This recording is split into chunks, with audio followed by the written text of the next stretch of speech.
Bueno, buenas tardes a todos. En primer lugar, daros las gracias por haber venido y dar las gracias también al doctor por haberse desplazado hasta nuestro municipio a darnos esta charla. ¿Vale?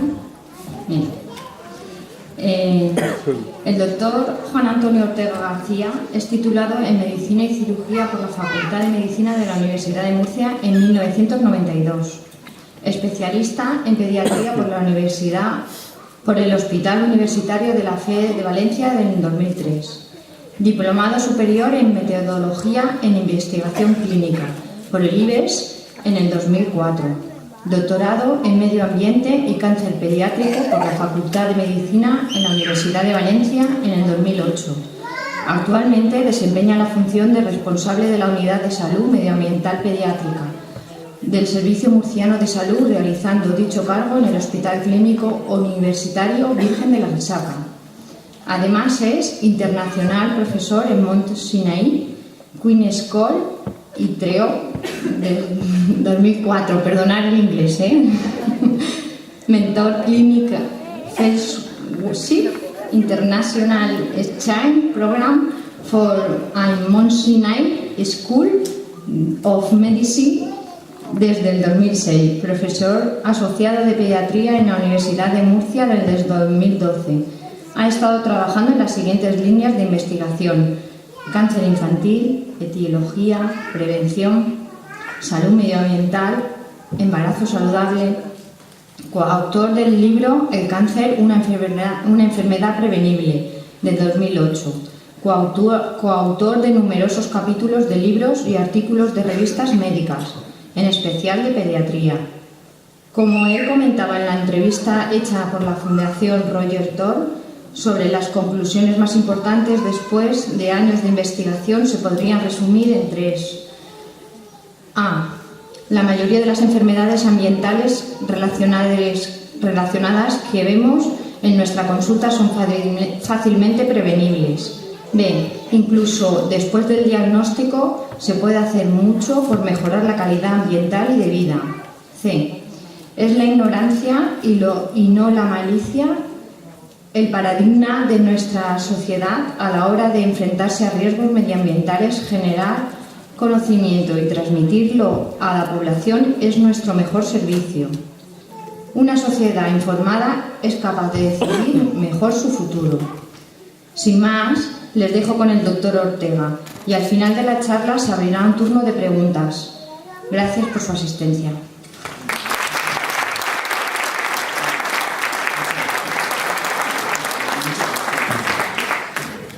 Muchas gracias. Muchas gracias. Me llamo Juan Antonio Ortega García y soy pediatra y trabajo en un departamento en el Hospital Clínico Universitario Virgen de la Risaca. Yo me formé como médico ambiental y se lo decía al compañero hace un momento, mi maestro es un maestro valenciano, Josep Ferrís y Tortajada, que me gusta nombrarlo porque hablo con él casi todas las semanas. Es una persona a la que me une, es mi maestro y mentor y lo quiero con locura como si fuera mi padre científico. Lo poco o mucho que aprendí de medicina ambiental lo aprendí a su mano y a su diestra. También me va a intentar, va a probar, ¿no?, de que yo parlara un poquito en valencià, tanto que encara, cuando yo parle en el teléfono, ¿no? Yo soy murcianet, però de l'any 1999 al 2005 vull a viure en València i jo con Josep sempre he parlat en valencià, i això és veritat. Quan la primera vegada parles en valencià con una persona ja sempre tens que parlar, no? Sea valencià o francès o anglès i tal, no? I jo encara, no?, soc de Múrcia i jo parlo amb Josep i agafa el telèfon, saps? Y entonces con él tengo que hablar siempre en valencià. Pero le voy a demanar disculpes y voy a hablar así en la lengua de la meva mare. ¿Vale?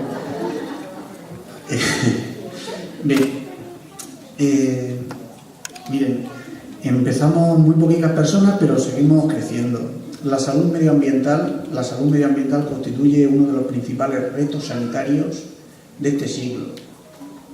La salud medioambiental hace 25 años, 30 años, a los profesionales en el ámbito de la educación también y en el ámbito de la salud nos decían, ¿no? Les decían que tenían que saber informática y muchos echaban las manos a la cabeza. Hoy, ninguno de nosotros en nuestro ámbito de competencia profesional seríamos capaces de desempeñar nuestra tarea sin tener un ordenador delante. Les aseguro que dentro de 15, 20 años, tener conocimientos y competencias básicas en medio ambiente, salud y medio ambiente, y ahora hablaré de ese trinomio, será un elemento básico y esencial. Es decir, no podremos tener licenciados ni graduados en competencias de salud y en muchas competencias troncales, probablemente también en la educación y en otras áreas, sin tener unos conocimientos básicos en medio ambiente. Miren, en julio organizamos en la Universidad del Mar de la Universidad de Murcia, en los cursos de verano, un curso de salud ambiental escolar, se llama así, y hemos hecho una llamada a la participación de colegios o institutos para que nos envíen buenas prácticas, y quiero hacer extensivo, no se puede ver en internet, pero da lo mismo, porque se ponen en Universidad del Mar, cursos de verano, Universidad de Murcia, verán el cursillo ese que tenemos este verano. Estamos buscando buenas prácticas para trasladar a otros eventos. Voy a tener la oportunidad a lo largo de la charla de presentar una pequeña buena práctica que se desarrolló en Murcia y en Valencia. Y necesitamos buenas prácticas porque la agenda de salud ambiental escolar hay que completarla. Y es el momento de la historia en el que estamos. Miren, esto que tienen en la imagen son lo que yo llamo combustibles básicos para la vida y para la salud. A lo largo de una vida media en un país como el nuestro, alrededor de los 80 y tantos años de esperanza de vida, nosotros ingerimos, una persona en nuestro marco ingiere, mastica, digiere y luego elimina, absorbe alimentos de aproximadamente 60 toneladas de alimentos a lo largo de una vida. Además, respiramos aproximadamente entre 12, depende, ¿no? Si en la actividad física un poquito más, pero una media de 12 a 14 respiraciones por minuto, y eso supone ventilar a lo largo de una vida por nuestros pulmones unas 200 toneladas de aire o lo que haya. Además, aunque esto es variable, ¿no?, entre las personas a lo largo de una vida, vamos a considerar una ingesta media de 1,5 litros, 2 litros, ¿no? Algunas personas podemos beber más, pero unas 45 o 50 toneladas de agua o lo que haya que vamos a deglutir y van a pasar a lo largo de todo el intestino para mantener, ¿no?, un sistema de filtrado con los riñones y demás. Unas 45 toneladas de agua que se van reciclando, o sea, dentro del organismo pasan varias veces por los riñones, por esos filtros y esos radiadores, lo que supone un circuito importante. Y antes, hace unos años, yo lo acompañaba de los pensamientos. Alimentos, aire, agua y pensamientos. Y desde hace unos poquitos años para acá, tengo cada vez más claro que no son los pensamientos, son las emociones. Si hay buenas emociones, si hay buenos sentimientos, somos capaces de desatar buenos y adecuados pensamientos. Estos 4 combustibles que ustedes ven aquí en la pantalla, estos 4 combustibles pueden resumir muy bien gran parte de hacia donde quiero sumergirles a todos ustedes. La forma en la que tratemos estos 4 combustibles en nuestro marco más cercano va a determinar, sin lugar a dudas, la relación entre salud y enfermedad. Otra cosa es que los médicos y los científicos podremos llegar a las conclusiones o evidencias científicas en esta generación o en la siguiente. Miren, sin respirar podríamos estar viviendo 3 minutos, 4, ¿no? A lo mejor algún nadador algo más. Sin beber agua podríamos estar viviendo algunos días. Sin alimentos varias semanas. Sin sentimientos o emociones probablemente haya personas que puedan estar viviendo toda una vida. Esos 4 combustibles básicos, que sepan que es muy importante el pararse a reflexionar de cómo los estamos manejando en nuestro entorno, en lo que nos rodea. Y ahora hablaremos. Necesitamos alimentos sanos y, a ser posible, ecológicos y limpios y sustancias indeseables. Necesitamos un aire limpio, tanto dentro como fuera de las aulas. Necesitamos agua, que nos decían cuando éramos niños, era insípida, inodora e incolora. Yo ahora me conformo con que sea bebible, porque tiene olor, tiene sabor. Incluso la mitad de los que están en esta sala consumen agua embotellada porque no la consideran adecuada o buena la que le está saliendo por el grifo. Fíjense hasta qué punto nos han llevado que incluso el agua, un combustible básico para la vida, muchas de las familias en nuestras sociedades se están cuestionando o no si el agua del grifo es apta o no para el consumo. Es decir, y esto es algo relativamente reciente. Hace 6 décadas nuestros abuelos bebían agua de la acequia. Y no hace tanto. Y los padres de nuestros abuelos también. Y los padres de los padres de nuestros abuelos también. Y los abuelos de los padres de nuestros abuelos también lo hacían. Ese cambio, eso es algo relativamente reciente. ¿Qué es lo que ocurre? Que se ha volado casi sin darnos cuenta. Y es ahora, en el albor del siglo XXI, cuando, desde muchos ámbitos profesionales, no solamente la medicina o la ciencia, es como si la sociedad del mundo nos estamos parando a pensar, decir, ¿dónde estamos? ¿Podemos hacerlo mejor? ¿Tenemos que hacer algunos cambios? Y ese es el momento en el que estamos. Esos 4 combustibles básicos son muy importantes porque para desarrollar cualquier agenda de salud ambiental escolar hay que tener una serie de conceptos básicos muy claros. Alimentos, aire, agua y sentimientos. Miren, si algunas veces me preguntan, bueno, doctor Ortega, de esos 4 combustibles y tal, ¿cuál piensa usted? Pues yo lo tengo muy claro. De los 4, el amor. El amor es el combustible básico que necesitan nuestros niños y niñas con más fuerza. Y fíjese, incluso en las situaciones desesperadas, de guerra, desplazamientos, en situaciones de hambruna, en situaciones en las que el resto de combustibles están comprometidos o en zonas muy contaminadas, donde hay el apego, esa sensación de cobertura, de crianza, de proteger la comunidad, de sociedades organizadas, de colectivos como el suyo, ¿no?, que intentan proteger lo que es suyo. Incluso en esas situaciones compensa en gran parte los efectos de las deficiencias o carencias del resto de combustibles. El amor es un motor importantísimo de calidad ambiental para todas nuestras naciones. Bien, vivimos en un mundo contaminado, francamente muy contaminado. Y esto también es algo relativamente reciente. En esa gráfica se ve la presencia de sustancias químicas orgánicas, sustancias químicas producidas por el hombre, y se ve desde la Segunda Guerra Mundial. O sea, este cambio es exponencial desde la Segunda Guerra Mundial. Cada año se incorporan, según la Agencia de Protección Ambiental norteamericana y europea, de 2.000 a 3.000 moléculas nuevas. Es como si la industria y el mundo en el que vivimos va en un bólido, en un Fórmula 1, y el resto de la sociedad, académica, científica y docente, vamos en un 600. Y esa es la realidad. Es cierto que gracias a eso, probablemente a esa curva tan exponencial, pues a lo mejor nos ha hecho ganar cuotas de bienestar que serían inimaginables para muchos de nuestros abuelos. Y ahora estamos en ese momento de la historia en el que observamos que ese desarrollo que hemos tenido, voy a ponerlo entre comillas, ese desarrollo que hemos tenido, pues a lo mejor estamos observando que no ha sido a cualquier precio, que estamos pagando todas nuestras naciones un precio sobrelevado por ese supuesto desarrollo. Bien, muchas veces nos encontramos, y eso me ha pasado en algunos colegios también, nos encontramos con que,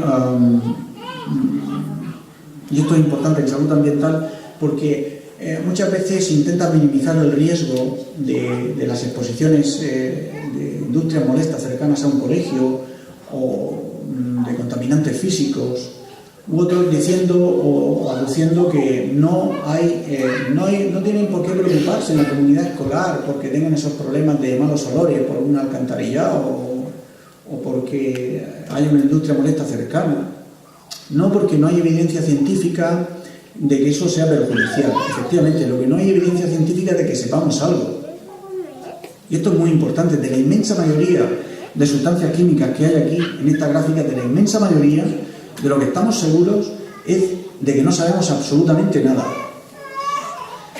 Toxicología reproductiva en el argot americano se refiere a evaluar los efectos tóxicos durante el embarazo y en los primeros meses o años de vida. No sabemos absolutamente nada. De la inmensa mayoría de sustancias químicas que estamos manejando a diario, de las que estamos expuestos en los lugares en los que trabajamos, vivimos o damos clase, no sabemos nada. Esa es la verdad. Miren, y hay otra cosa que es importante, que ustedes tienen que salir de aquí con algo muy claro. Miren, legalidad no es sinónimo de inocuidad. El tabaco es legal. A nadie se le ocurriría pensar que es inocuo. Es que esos productos son legales, porque si se están utilizando para fumigar las plagas en el colegio, son legales. Claro, y el tabaco también. Pero a nadie se le ocurriría pensar que es inocuo. Muchos de los colegios, incluso su colegio, estoy convencido que se fumiga con un plan escolar, que si yo les preguntara a ustedes cuáles son los productos que utilizan para fumigar las plagas en el colegio, ninguno lo sabría. Eso sí, le van a garantizar que no haya cucarachas durante 6 meses. Y luego nuestros hijos están allí a ras de suelo, chupeteando y llevándoselo todo a la boca. Luego dedicaré un apartado a eso. Legalidad no es sinónimo de inocuidad. Y esto es importante. Y esto es la verdad, porque muchas veces dicen, bueno, doctor Ortega, es que nos vamos a alarmar mucho. Miren, si de verdad nos alarmáramos como sociedad, no habría tantos fumadores. Ni viviríamos de la forma en la que vivimos y dedicaríamos más tiempo a esos 4 combustibles. Y esto es muy importante. Yo muchas veces cuando dicen, oiga, es que se puede alarmar la población, miren, se lo voy a decir con sinceridad, me preocupa más el tranquilismo institucional que el supuesto alarmismo social. Es más soporífero. Luego se ponen el casco de bombero y vienen queriendo apagar fuego. Por si la gente se alarma, como si la gente no supiera los problemas con los que convive a diario. Y esto es que es muy importante. Tenemos que hacer una reflexión grande como sociedad para empezar a dar luz sobre esto. De la inmensa mayoría de sustancias químicas producidas por encima del 1.000.000 de kilos, sabemos poco o nada. No deja de ser un vasto experimento toxicológico. Cuando me preguntan algunos compañeros, ya no lo dirán. Las evidencias científicas se escriben y son necesarias porque tenemos un método científico. Yo digo que las evidencias científicas porque trabajamos con una herramienta en nuestro departamento que se llama Historia Clínica Ambiental. Las herramientas se escriben con evidencias. Sí, y todos los médicos y científicos nos ponemos tiesos cuando oímos evidencias. Sí, pues bien, evidencias son lágrimas secas. ¿Cuántas lágrimas secas hemos necesitado acumular para decir que la radiación ionizante es cancerígena para el ser humano? Siempre hay muchas evidencias. Claro, Hiroshima, Nagasaki, Chernóbil. Seguimos. ¿Me están siguiendo? Es que es muy importante pararse a pensar. Bien. La salud medioambiental, y me quedo con esta definición porque hay muchas o varias.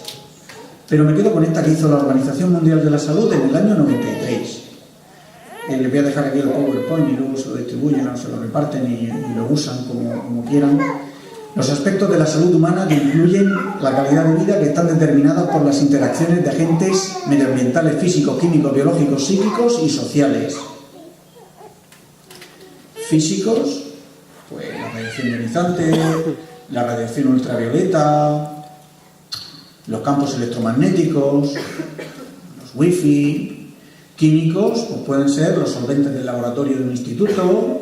Químicos son los productos de limpieza en las aulas. Químicos son los pesticidas con los que fumigan la cabeza de los niños para que no tengan piojos o fumigan las aulas para los viernes cuando cierran en las etapas de descanso. Biológicos, pues son los virus, las bacterias relacionadas con el hacinamiento, por ejemplo. Psíquicos y sociales, que son muy importantes también, que son el pool psíquicos y sociales. Fíjense ustedes, en España tenemos una tasa de fracaso escolar enorme en todas nuestras comunidades, una tasa de fracaso escolar enorme, y esa tasa de fracaso escolar, también dedicaremos al final un apartado, va paralelo a la exposición a solventes durante el embarazo en las mujeres embarazadas y en nuestras naciones. Hay una dura exposición al alcohol y es la principal causa de fracaso escolar en todas nuestras naciones, en la Comunidad Valenciana también.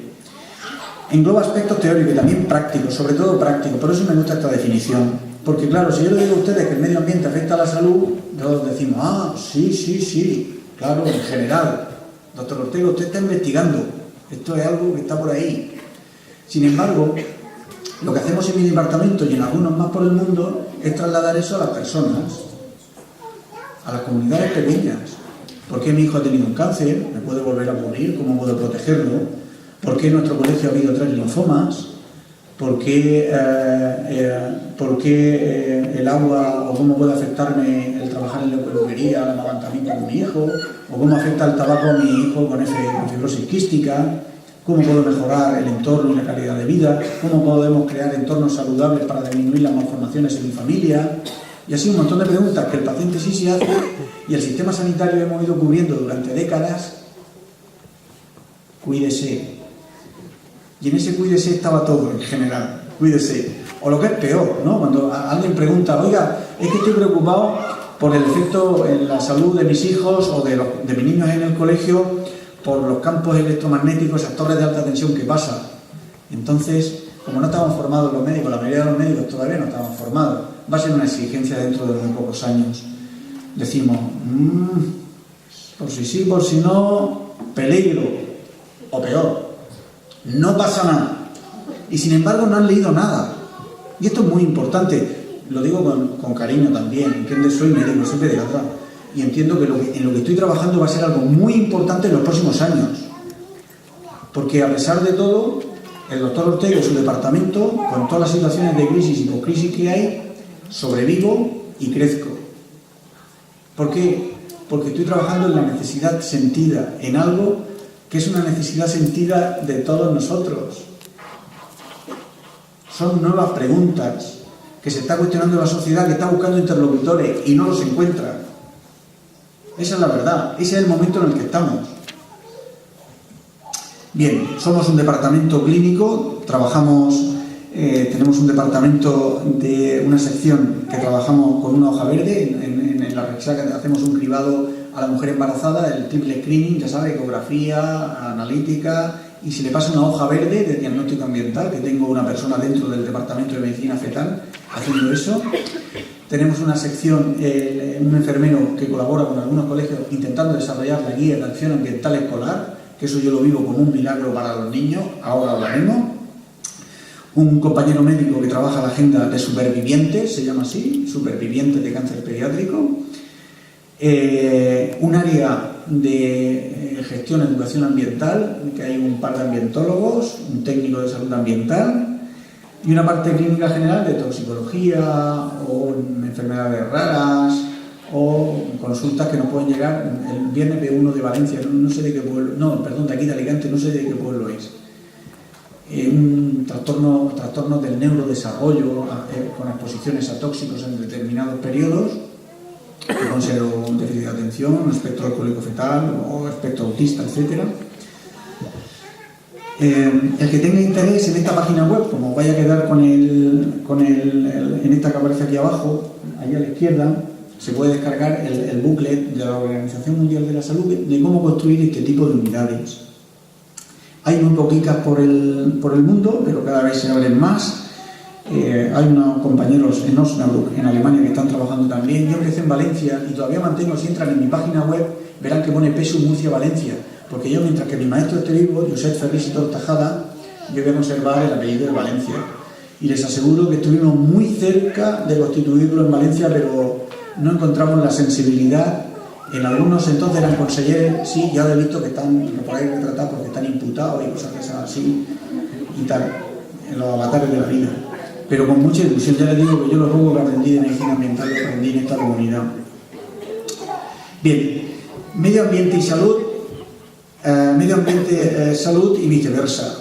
El trinomio, el trío, salud, enfermedad y medio ambiente es indisoluble.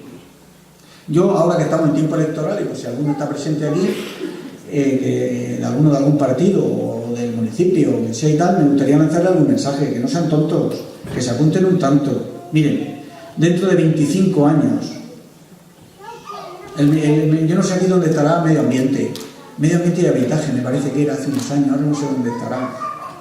¿Habitache?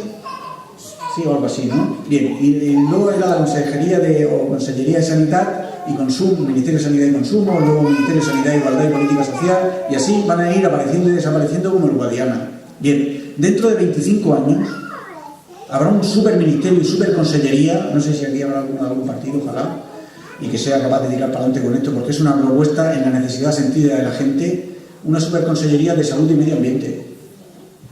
No les quepa la menor duda. Proteger la salud y proteger el medio ambiente es indisoluble, inseparable.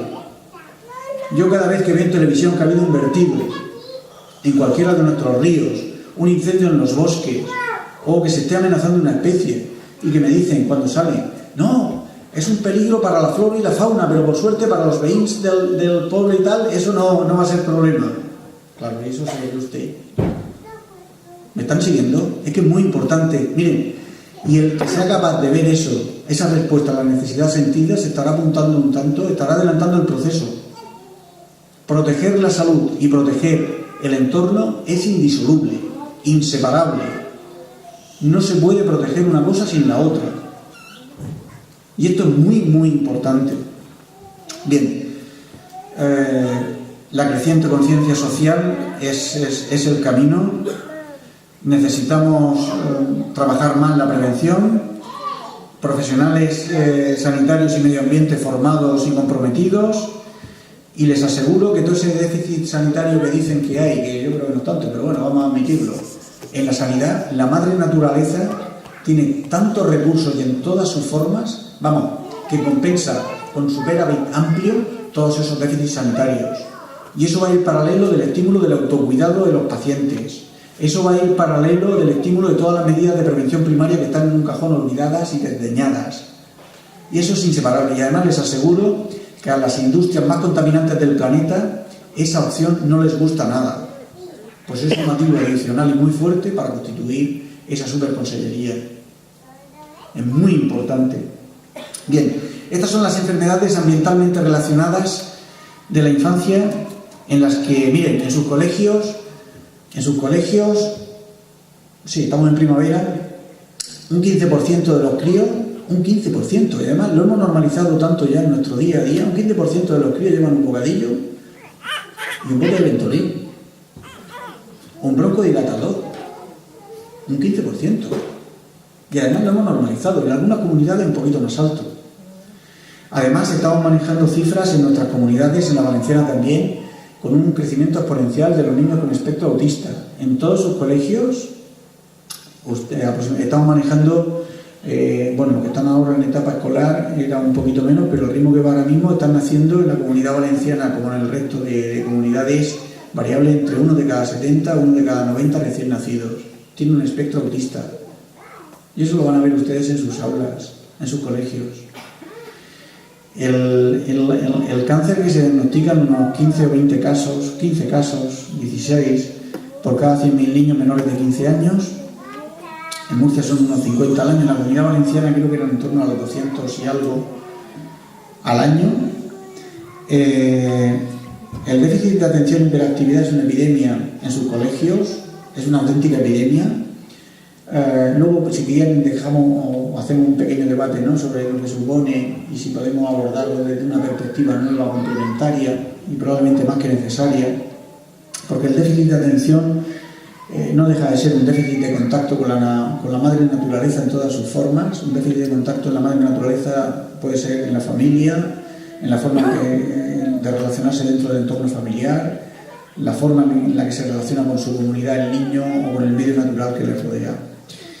Las malformaciones, la globosidad y los trastornos endocrinos. Mire, estamos observando en las niñas en etapa escolar cómo A todas las niñas que están ahora en la escuela, la regla, la menstruación, le va a venir por primera vez una media de 1 año y medio o 2 años antes que a sus madres. Estamos adelantando la menarquia, la regla le viene antes a las niñas, y ese año que le viene antes supone a nivel poblacional una causa fundamental para el incremento del riesgo de cáncer de mama en cuanto llegan a la edad adulta joven.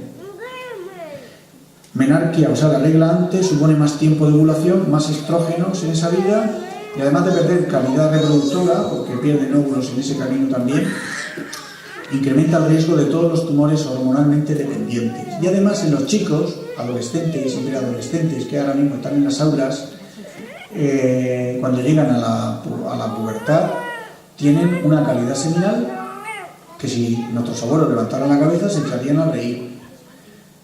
Cada 8 años aproximadamente de media, desde hace 40 años, la Organización Mundial de la Salud baja los niveles de normalidad de calidad seminal, ahora creo que están en torno a los 15 millones, hace 30 o 40 años eran 40 millones, y tienen que bajarlos para decir que ese semen es bueno, porque si no, ninguno cumpliría los requisitos. Hemos perdido calidad seminal como especie a la carrera. Nuestros adolescentes tienen la mitad de número y movilidad que sus abuelos de espermatozoides, y ese es un problema enorme para nuestras naciones. Igual que en las mujeres era el otro. De hecho, las consultas de fertilidad de Alicante y de la Comunidad Valenciana, como del resto de comunidades, están llenas de una subfertilidad, sobre todo paterna. Los hombres hemos perdido calidad seminal a la carrera. Y eso ha sido como si nada. Miren, 1 de cada 10, 15 de cada 100 con el Ventolin, 1 de cada 80 con el espectro autista, un déficit de atención y hiperactividad que en algunas áreas y comarcas escolares de Alicante puede llegar hasta el 7, el 8% de los críos en etapa escolar. Síndromes malformativos, la obesidad, 1 de cada 3 aproximadamente tiene sobrepeso. Y eso es lo que dice la bomba de relojería. Para dentro de 25 años las enfermedades cardiovasculares se van a adelantar un montón. Y ya ustedes tienen que ir pensando en la escuela la cantidad de oportunidades que nos pueden ir surgiendo. Y los trastornos endocrinos que les comentaba. Tenemos un serio problema. Y este pool de enfermedades, que son enfermedades crónicas, se nos han colado por debajo de la puerta como si nada. No solamente enfermedades de la infancia, sino además sabemos que enfermedades como el Parkinson, enfermedades neurodegenerativas, tienen mucho que ver con la reserva de neuronas en la sustancia negra, esa reserva que se establece durante el embarazo y en los primeros añicos de vida. Ahí se escribe la reserva de sustancia negra que vamos a tener durante una vida.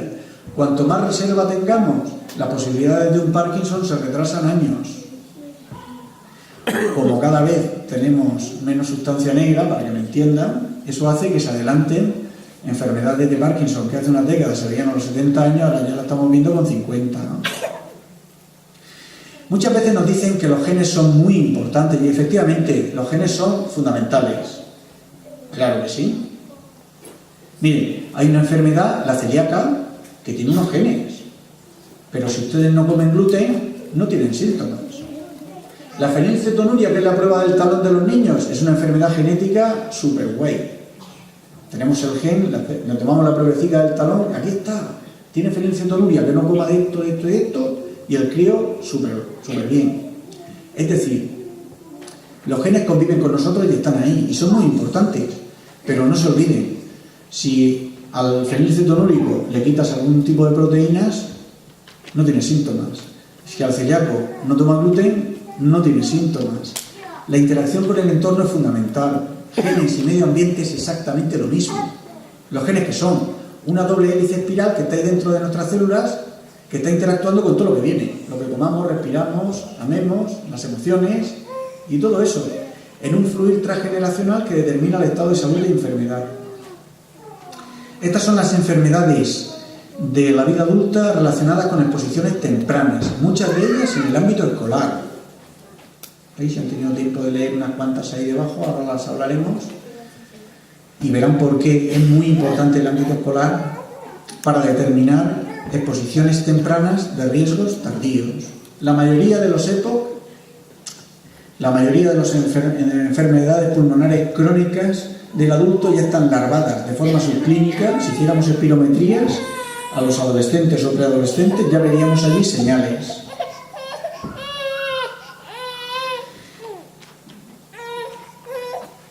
Cáncer, EPOC, el EPOC es la enfermedad pulmonar obstructiva crónica, tabaquismo, enfermedad de la reproducción, obesidad, diabetes, enfermedades degenerativas. Miren, el cáncer y el EPOC y las enfermedades pulmonares crónicas, fíjense, ahora nos recordaba la OMS y las agencias internacionales que las partículas diésel son extremadamente peligrosas. Provocan cáncer, sobre todo de las vías respiratorias, enfermedades pulmonares crónicas. Miren, yo me la juego con cualquiera de ustedes. Cuando un autobús escolar no sirve para nada en una comunidad, sirve para el transporte escolar. Si todos nosotros cerramos los ojos y nos miramos para la infancia y pensamos en el autobús que nos transportaba al colegio, se nos vienen al sistema límbico multitud de aromas y fragancias de ese autobús. Esos aromas y fragancias era el diésel, la combustión del diésel. Mire, y yo ahora, han pasado muchos años, pero la principal exposición a partículas diésel, que ahora les preocupa mucho a la gente por todas estas enfermedades para el futuro, la principal exposición a partículas diésel que tienen los críos son en el transporte escolar. Hay niños que pasan 2 horas diarias, una para ir y otra para venir. 2 horas diarias, 10 días, 5 días a la semana son 5 por 2, 10. 4 semanas, 40 horas a la semana. 10 meses, 400 horas. O sea, pasan prácticamente un mes dentro del autobús todos los años. Cuando un autobús no sirve para nada, sirve para el transporte escolar. Y eso es otro de los hándicaps que tenemos que pararnos, y quiero lanzarlo para ir amasando la charla. Fíjense si es importante, ¿no?, el impacto que tienen estas cositas. Esto fue el motivo fundamental por el que se retiró el plomo de la gasolina. El plomo de la gasolina no fue algo gratuito, ¿vale? Vamos a quitar lo que buenas somos. El plomo de la gasolina se quitó cuando observaron en los distritos, sobre todo fue en Estados Unidos, muchos distritos escolares que participaron en este estudio, observaron cómo la exposición al plomo con pequeña cantidad suponía poner un descenso de 2,5 puntos en las pruebas esas que ahora quieren hacer. O que no van a hacer, no lo sé, esa del 8 de mayo o tal, que quieren hacer del coeficiente de inteligencia. Dijeron, no, a nivel poblacional, por cada 10 microgramos disminuye 2,5. Eso al médico y al maestro pasa por alto, porque 2,5 puntos en un coeficiente de inteligencia no se nota. ¿Qué onda? Si tiene 105 o tiene 103. Pero a nivel poblacional, a nivel de comunidad, supone multiplicar por 2 el número de niños retrasados y dividir por 2 el niño de números superdotados. ¿Me están siguiendo? Porque a nivel individual no lo vamos a notar, pero a nivel de población como sociedad se nota un disparate. En general, conviertes a los niños, disminuye su coeficiente intelectual, sus capacidades, y eso fue el motivo que nos llevó a arrastrar a retirar el plomo de la gasolina. Bien, los niños están expuestos en muchos ámbitos. El primero es la casa. Yo digo que los niños están especialmente expuestos en los lugares donde deberían estar más seguros, en la casa y en la escuela. Miren, todos nosotros tenemos un marco regulador que nos protege, a los adultos estoy hablando, ¿cómo se llama? La Ley de Salud Laboral. Y madre mía, ha habido años de formar técnicos en salud laboral, un disparate. Además hay empresas que creo que son 100 trabajadores, no sé el número de trabajadores. Cada tantos trabajadores hay que tener un gabinete de salud laboral, los adultos. Sin embargo, nuestros hijos trabajan 40 horas a la semana en un medio que carece absolutamente de marco regulador. O sea, hay colegios con miles de niños que no tienen ningún tipo de gabinete, ni nadie se preocupa por la calidad del aire ni del entorno en el que están. No hay un vacío absolutamente legal, y esto es una verdad como un piano. Hay una ley laboral del adulto y sin embargo nuestros hijos e hijas pasan 40 horas a la semana en un entorno que carece absolutamente de marco regulador, pero ni en la Comunidad Valenciana, ni en la de Murcia, ni en nuestra nación. Esto que es muy importante, porque claro, fíjense, en televisión En la industria naval, cuando van a quitar el amianto o el asbesto, las uralitas de algunas de las industrias, se monta la de Dios, viene una empresa y gente especial, parecen buzos, se para todo, se corta, ¿no? Esto, los sindicatos, la salud laboral. Bien. ¿Cuántas uralitas están inundando nuestros colegios? Y viene la contrata de la subcontrata, de la contrata, y viene, se sube el hombre con buena voluntad, por supuesto, es más la ignorancia que la malicia en estas cosas, y además con riesgo incluso para ellos, se sube y se pone a picar allí la uralita o a cambiarla o a marchearla o lo que haga falta. ¿Me están siguiendo? Escuche, y lo que es peor, no le importa a nadie. Los niños, lamentablemente, el día 24 no votan. Y ese es un elemento de vulnerabilidad terrible, porque si los niños votaran el día 24, probablemente muchos de los problemas de salud ambiental escolar que puedan tener en su marco más cercano estarían resueltos o casi resueltos. Bien, los niños se exponen de muchas y diversas formas, y sobre todo en los lugares donde deberían estar más seguros. Y esto es importante para ponernos a pensar. Miren, dicen que hemos ganado calidad de vida, y probablemente sea así en nuestro entorno, a un precio no pequeño. El hogar, que es el lugar íntimo donde vivimos, uno se da cuenta, es verdad, es que hemos confundido el término de higiene o de ecología en el hogar con el de limpieza o netecha, como se dice aquí, ¿no? Cuando uno abre la despensa o el armario de la cocina, empieza a comprender que es un auténtico arsenal químico para la mopa, para el suelo, para el limpiacristales, para el horno, para la brillantar, no sé qué. Sí. Sí, o sea, probablemente tengamos menos, seamos capaces de eliminar gérmenes y virus y tal, pero nuestros hogares los hemos convertido en un auténtico arsenal químico. El olor a hogar es el olor a humanidad, y es un olor en el hogar que hace mucho tiempo que se perdió, que se ha transformado en citronela o Monteverde o todos esos productos, es verdad. Y esto es para pararnos a pensar. Miren, son productos legales. Otra cosa es que vayan a ser inocuos. Vamos aprendiendo sobre ellos, ¿no? Con los años, ¿no? Con el uso y con las exposiciones de las personas. Y esto nos lleva a cuestionarnos una serie de preguntas. ¿Es necesario tanto? ¿Podemos arreglarlo con menos? Y probablemente encontremos muchas de las respuestas sin necesidad de que lleguen las evidencias. Las evidencias, ya saben, lágrimas secas. El que quiera decir otra cosa es lo contrario. Faltan evidencias, claro, lágrimas secas, pero que vengan contigo. He visto responsables, eso lo vi en el tiempo que estuvimos aquí en Valencia, he visto responsables de diseñar muchas iniciativas de protección del entorno doméstico y de la exposición a químicos, de diseñarlas con el supuesto ese del alarmismo, excepto cuando a ese político valenciano, entonces estábamos aquí, le iban a poner una industria molesta muy cerca de su casa. Entonces es como cuando uno empieza a percibir la molestia ambiental, empieza a entender que, hombre, este mundo no es tan bonito como yo me creía.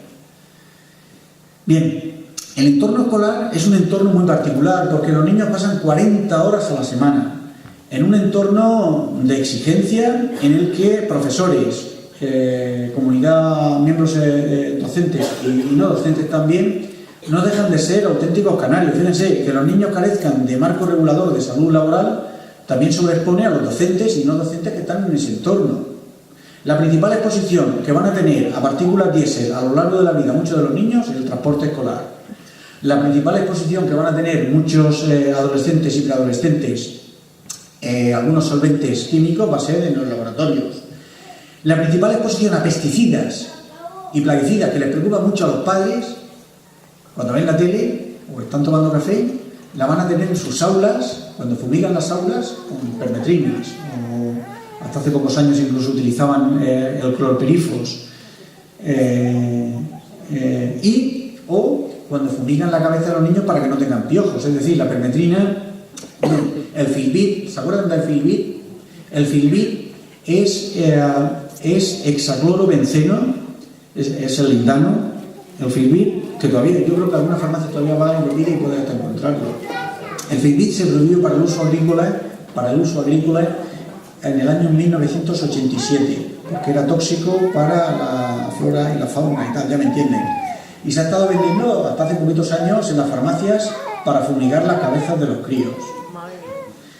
Bien, ahora ya, claro, el filmín no, porque lleva lindano, hexaclorobenceno. Cogimos un estudio, está buscando antes la gráfica por aquí, hicimos un estudio que publicamos en 2007 con recién nacidos de la Comunidad Valenciana y de Murcia, y en el 100% de los recién nacidos, en el meconio, en la primera caca del recién nacido, ¿no? Un individuo que se supone que ha venido virgen a este mundo en la zona segura, dentro de la barriga de su madre, en el 100% de los niños encontramos cantidades relevantes en el meconio de hexaclorobenceno, del lindano. Y si a mí me preguntan, bueno, de DDT también encontrábamos, en el 80% por allá, en el 80%, y si me preguntan, Juan Antonio, ¿y esto qué? No sé, ya nos dirán ellos. Pero les aseguro que me parece una injusticia tan grande que nuestros hijos tengan que nacer con una carga corporal química innecesaria, que además no la deseamos ni la queremos. Si uno se para a pensar, de intentar ponerle voz a los que no la tienen, me parece un insulto gravísimo para las actuales y futuras generaciones. Ahora estamos fumigando la cabeza de los críos para los piojos con... no podemos entrar en la página web, pero como Enrique la tiene, la pasará, y hay una parte de materiales que se pueden descargar, un montón de cosas, entre ellas cómo eliminar los piojos sin necesidad de tener que utilizar permetrinas. Las permetrinas son las que están ahora de moda, son legales, claro, ya lo saben, es legal. Ya empiezan a salir evidencias en animales de que a lo mejor no son tan buenas, y les aseguro que dentro de unos 10 años y tal estarán, pues como le ha pasado a la mayoría de estos productos para el uso humano, estarán retiradas. La principal fuente de exposición a pesticidas en general en los niños es la dieta, y en muchos de los que están en el ámbito escolar son los que utilizan en la escuela para fumigar las aulas, porque les aseguran a ustedes que 3 o 4 meses no va a haber cucarachas por allí, pero luego están los críos a ras de suelo chupeteando y llevándoselo todo a la boca. Es malo para la cucaracha si se asoma, pero para el crío que está allí encima de la moqueta toqueteando no lo es tanto. Es un marco de reflexión. El Distrito Escolar de California es el distrito escolar público, de los pocos que hay en Estados Unidos, que más se mueve en este sentido. Y si ustedes escriben control de plagas o pest, que se llama así en inglés y tal, en California, distrito escolar, en Google, se podrán descargar cantidad de materiales, porque es el primer distrito escolar público, el más grande de Estados Unidos, que tiene la alegría, y fueron los padres los que se movieron, de que empezaron a cuestionarse esto. Fíjense, y empezaron muy fácil. Primero preguntando con qué producto fumigan las aulas donde está mi hijo. A mí me interesa saberlo.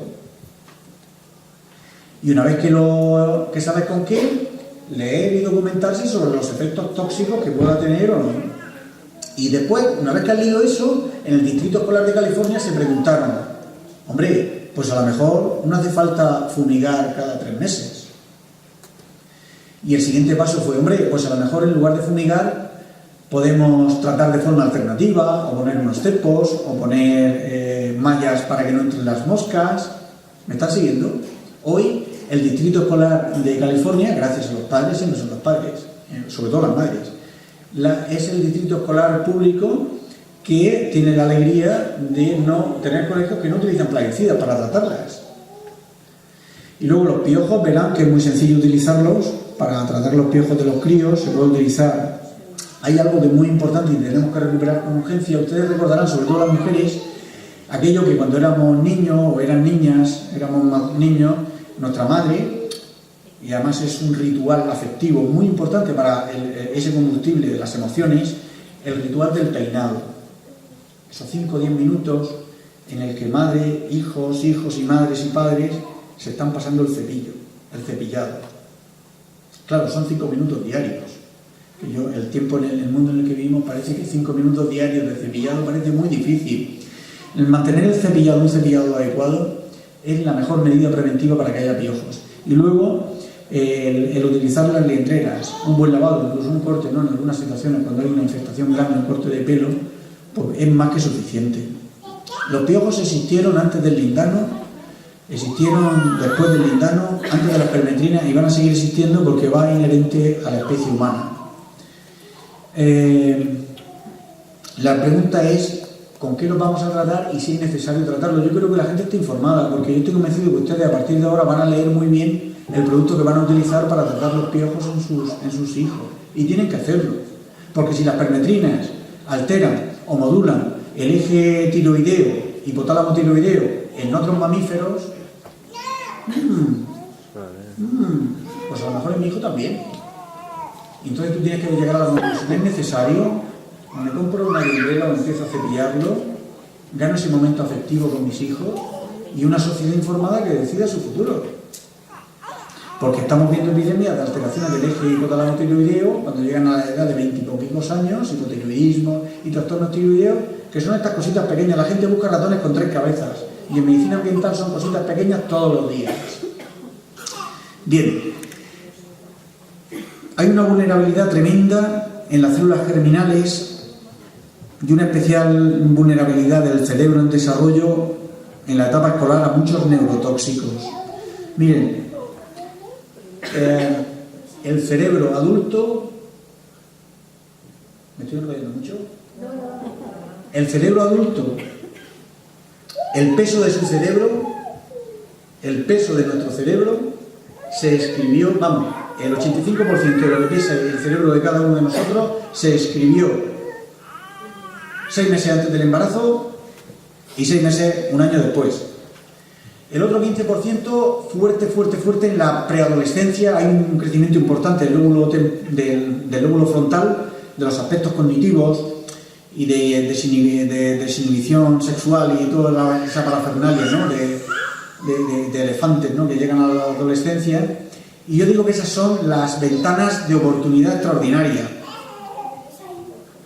Las ventanas de oportunidad extraordinaria para intervenir. Miren, los tumores del sistema nervioso central son los segundos más frecuentes en la infancia. En los adultos, en nosotros representa menos del 1 al 2%. En los niños son, en la Comunidad Valenciana, el 20 y poquicos %. Un disparate. El 20 y poco %, el 20 y tantos % de los tumores en la infancia en la Comunidad Valenciana son tumores del sistema nervioso central. En los adultos apenas representa un porcentaje. Y dice, hombre Juan, claro, es que los tumores en la infancia y tal se heredan, porque esto es muy importante que se hereden y tal, y claro, porque son tumores tan raros, y claro. Y yo le digo, no, es que los niños no son adultos pequeños, es que los cancerígenos llegan como llegan todas las cosas, a través de las aguas, los alimentos y el aire y las emociones. Llegan y se instalan donde está creciendo la cosa, donde la cosa está creciendo. Y las cosas que crecen en la infancia son muchas, pero sobre todo la cabeza. El único periodo de la vida, en la infancia, en la que hasta la adolescencia aproximadamente, que las neuronas están dividiéndose sin parar, como locas. Luego ya nosotros, cada año, si acaso, algunos menos. Pero los niños es una explosión. El desarrollo cerebral es algo que no espera. La manera en la que protejamos todos esos tóxicos pequeñitos, claro, la gente busca ratones con 3 cabezas. Pero yo digo que el desarrollo cognitivo de nuestras naciones, el desarrollo emocional, social, etcétera, se escribe con cositas pequeñas de todos los días. La forma en la que tratemos esos 4 combustibles. Los niños no son adultos pequeños y el cerebro, en crecimiento, es especialmente sensible y vulnerable a la exposición de muchos de estos tóxicos. Este es el peso cerebral, ahí aparece la inmensa mayoría durante el embarazo y en el primer año de vida o año y medio se ha forjado mucho de ese peso. Luego, en la principal exposición a drogas que tenemos a lo largo de la vida, estos son datos de nuestra comunidad, tenemos un serio problema. En Murcia se han dado cuenta que tenemos un problema muy gordo. Muy gordo. Cuando empezamos en la consulta de salud ambiental reproductiva, decíamos, el alcohol y la droga, pues sí, un tóxico más, y tenemos un problema muy grande. 1 de cada 10 mujeres embarazadas en nuestra comunidad está expuesta de forma habitual al cannabis. 7 de cada 10, ahora es 45 de cada 100, 4 o 5 de cada 10, ha disminuido un poco desde que empezamos el programa. Toma algo de alcohol al inicio del embarazo. Tenemos un serio problema. Y luego al llegar a la adolescencia, a la etapa juvenil, pues se dispara otra vez. La principal exposición a alcohol y a tabaco y otras drogas que tienen nuestras comunidades es la etapa del embarazo, durante el embarazo, sobre todo en el primer embarazo, que es cuando menos percepción de riesgo hay, y en la adolescencia. Tenemos que son los periodos críticos del desarrollo neuronal en nuestras naciones. Una mayor tasa de crecimiento y división celular, como ocurre en los niños en la etapa escolar, supone tomar más tóxicos, alcohol, tabaco, exposiciones laborales, pesticidas en la escuela, solventes de la señora de la limpieza, amianto que caiga del tejado, partículas de fibra y polvo de las paredes, hacinamientos y contaminantes biológicos, lo que me digan. Mayor tasa de crecimiento. Otra cosa es que los efectos se ven en la infancia. No, se van a ver después. Miren, el cáncer más frecuente en la Comunidad Valenciana es el cáncer de piel. De piel. Y entonces dicen, no, vamos a protegernos, vamos a echarnos crema. Yo me pongo cremita, tú te pones cremita. Bien, miren, la piel tiene memoria y una memoria larga y extensa. El 85% de la radiación ultravioleta que han recibido los niños, el 85% de la radiación ultravioleta que han recibido los que han desarrollado un cáncer de piel a los 40 o 50 años, el 85% se recibió en los primeros 16 años de vida. ¿Saben dónde? Miren, cuando nosotros éramos críos, probablemente en el campo trabajando. Pero hoy, la principal exposición a radiación ultravioleta que tienen mis dos hijos es en la escuela. Claro, y esto nos sirve para introducir un tópico importante en la salud ambiental escolar. Miren, ¿a qué hora hacen gimnasia sus hijos? Es que esto es importante. Australia tenía la tasa más alta de cáncer de piel de todas las naciones del planeta, en 1970. Y se cuestionó lo mismo que nos estamos cuestionando aquí.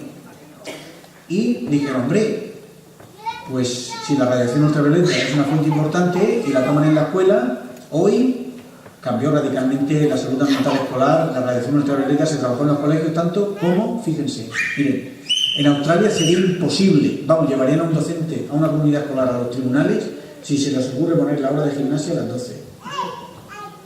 Sería impensable. Al mismo nivel que las matemáticas, a ser posible a las 8 o las 9 de la mañana, alejadas de las horas de máxima exposición solar. En los distritos escolares de Australia, nosotros hemos vivido la experiencia del Colegio San Jorge. Los niños midieron los metros de sombra que tiene su colegio. Yo les pregunto a ustedes, para que se hagan esa pregunta, ¿cuántos metros de sombra tiene el colegio de sus hijos? ¿Cuántos árboles plantados tiene su colegio? Es que esto es importante. Pueden utilizar las matemáticas también, porque esto es continente y contenido. Que los niños cuenten los árboles, que hagan algo de matemáticas, que calculen los metros cuadrados de sombra. La salud ambiental escolar se va a desarrollar en continente, como les digo. Es decir, yo vivo como un milagro cada vez que se planta un árbol en un colegio o en un área de educación, y vivo como un milagro cuando en matemáticas se trabajan los metros cuadrados de sombra que hay en un colegio, porque es continente y contenido. La cultura de la protección en la salud ambiental escolar tiene que haber continente y contenido. Bien, la fuente de alimentación, que es la leche materna en los primeros años de vida, es una fuente importantísima y única, no se ve en otro periodo de la vida. Agua. El agua en las escuelas. El agua en las escuelas. Miren la cantidad de agua que ingiere un niño en etapa escolar, a diferencia de un adulto. A la derecha, mayores de 19 años, y a la izquierda, los niños de 1 a 6 años, o de 7 a 12 años, o menores de un año, imagínense.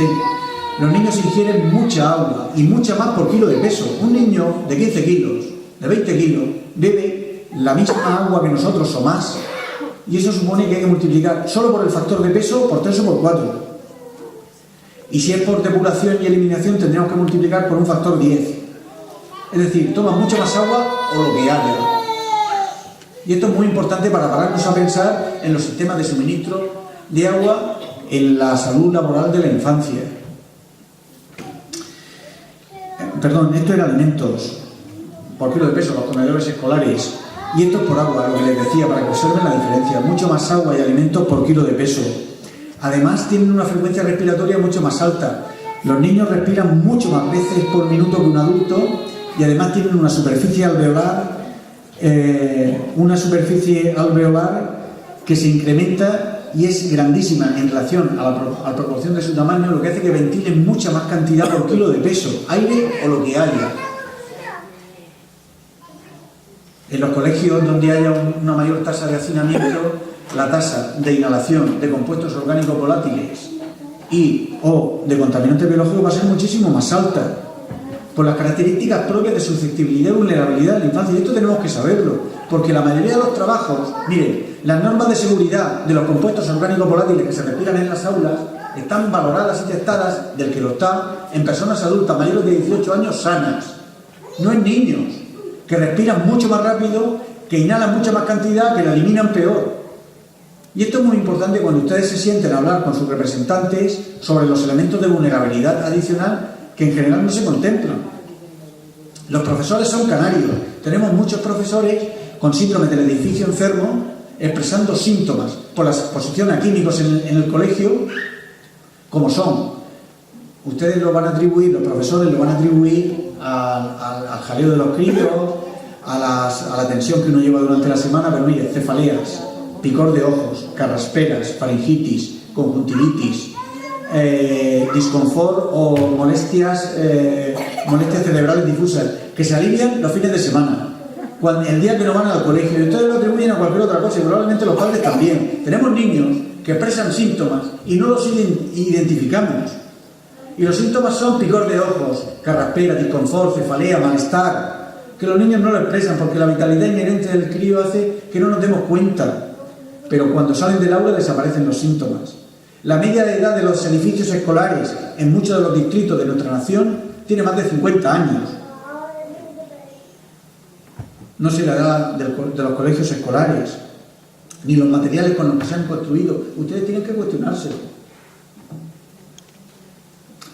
Además tienen una vía aérea que hace que esas sustancias se queden dentro mucho más que un adulto. Esto fue un episodio de contaminación que tuvimos en un colegio en el de Alcantarilla. ¿Cómo es? No lo recuerdo. ¿Cómo se llama el colegio? El Sange. Un episodio de contaminación en una comunidad escolar que está litigando con el municipio, ¿no? Y con la comunidad por crear un entorno saludable. Tiene unas empresas molestas cercanas que empeoran tanto la calidad del aire que hubo un episodio de contaminación que tuvieron que evacuar el colegio. Y esta es una espirometría de uno de los pacientes con una afectación pulmonar que estuvo durante semanas afectado, y como él, otros niños, por la contaminación del aire en los colegios. Una reflexión importante, fíjense si es importante la vulnerabilidad escolar, que los colegios, hace 50 años los colegios estaban en el corazón de los pueblos. ¿Qué es lo que ha ocurrido con los colegios? Se han desplazado.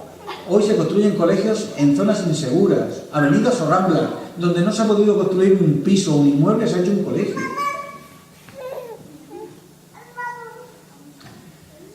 Enrique, ¿me estoy enrollando mucho? Sí. El comportamiento social también es muy importante, porque en los colegios tenemos muchos niños arrastrándose por la moqueta, a ras de suelo, chupeteando, llevándose a la boca multitud de sustancias. Y es que eso lo hacen ellos solos. Miren, cuando uno utiliza productos de limpieza en el colegio o tenemos una tasa de hacinamiento alta, hay una concentración de muchas sustancias que pesan más que el aire, y los adultos llegan, o un inspector llega y dice: aquí no se huele, hay un nivel, esto está bien, incluso algunos pueden medirlo, pero si midieran a la altura a la que caminan, juegan, se arrastran nuestros niños y niñas, mira, yo les invito a que cuando vayan a su colegio en los próximos días se pongan a tatas como los críos.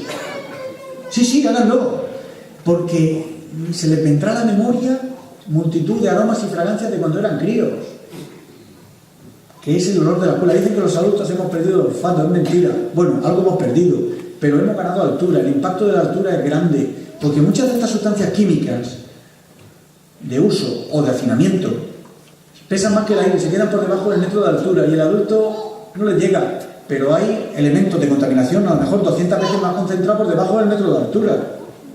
Hagan la prueba. Mañana cuando vayan, pónganse a tatas y paséense por la escuela donde estén sus hijos y verán lo que les estoy diciendo. El impacto de la altura es muy importante. Aquí aparece la diferencia de la concentración del formaldehído. El formaldehído está relacionado con los gases pesados, radon, compuestos orgánicos volátiles.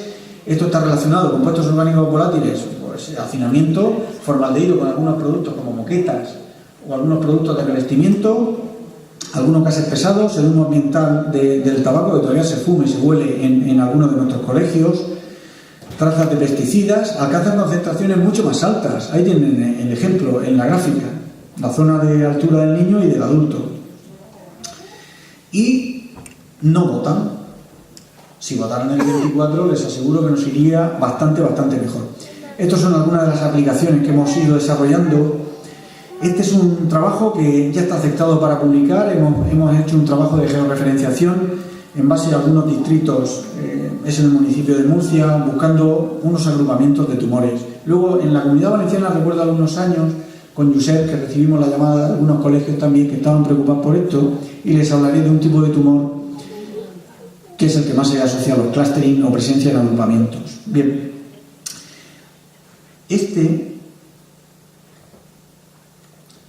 en la Guía de Acción Ambiental Escolar,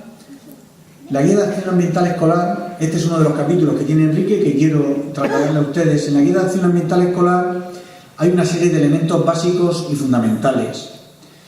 El que esté construido en un lugar seguro, alejado de ramblas y avenidas. Hoy tenemos muchos colegios en todas nuestras comunidades que están construidos en lugares inseguros. El municipio donde yo nací, por ahí tengo una foto, es decir, además lo han dedicado a los niños pequeños, pasando una rambla con 1 metro de altura de agua. Es decir, los padres que son muy listos, ya cuando se pone el cielo muy negro, encapotado, como dicen allí, ese día nos los mandamos a la escuela. Y como ese es un ejemplo, pero hay muchos colegios. Y eso ha sido propio de la locura urbanística de las últimas 2 décadas. El colegio ha estado en el corazón de los pueblos. El colegio es el futuro de la nación. Si Novelda se está cuestionando el futuro que quiere como pueblo, como comunidad, uno tiene que empezar a cuestionarse dónde están nuestros colegios, cómo están, cuáles son sus problemas, qué futuro tienen, y habrá que cuestionarse muchas cosas. Es el futuro de la nación. Materiales seguros en la construcción. Miren, materiales seguros es, como les digo, es decir, tenemos muchos colegios con amiantos, con fibras de asbestos, llenos de uralitas, para que me entiendan, que preocupa mucho en la salud laboral del adulto y felizmente está llenando muchos de nuestros colegios, de nuestro entorno escolar, donde trabajan profesores y 40 horas nuestros hijos e hijas. Una temperatura y un ambiente adecuado.